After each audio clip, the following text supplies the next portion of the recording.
All right, so let's continue on with the third kind of investment, which is a pass-fail investment.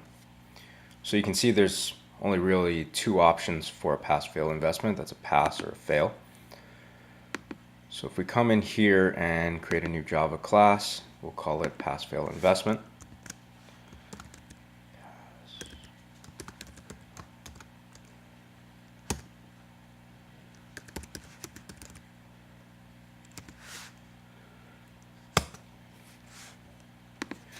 And just like the previous types of investments, it will extend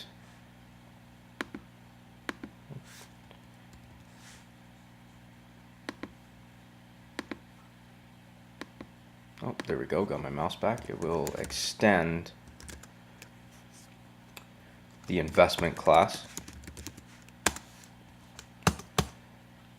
And so what is the unique property to a pass-fail investment that none of the other type of investments have? Well, it's just a Boolean as to whether or not they passed. And just like the previous two, we're going to create the constructor. So insert code, constructor, we'll generate that. And we'll also put the getters and setters.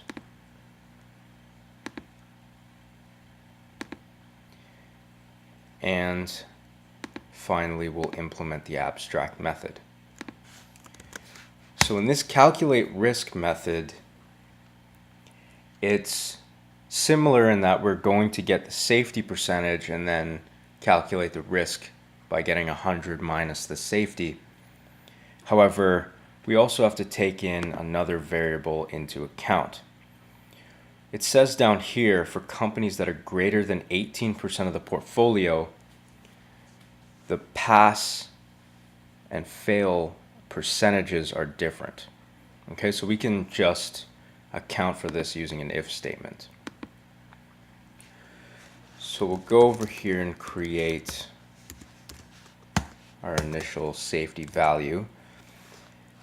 And then we'll say if this dot get weight is greater than 18. So if we're more than 18% invested in this company, and then we'll create a second if statement inside of that. So we'll say if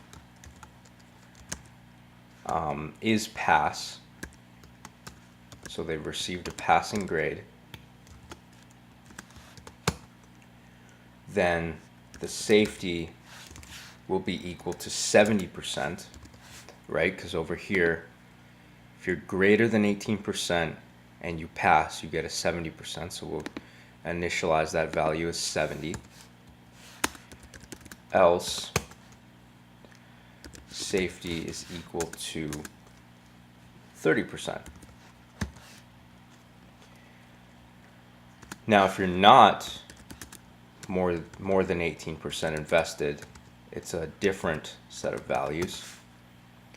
So we can copy and paste it into this else block, just changing the values. So 90% and 10%.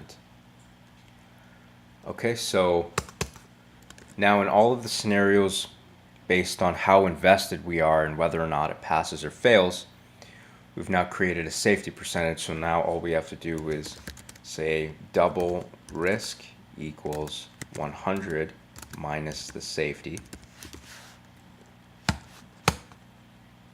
And then we just need to return the risk. Okay, so we've created all of our types of investments. And now in our main method, we'll start taking user input and actually coming up with the numbers.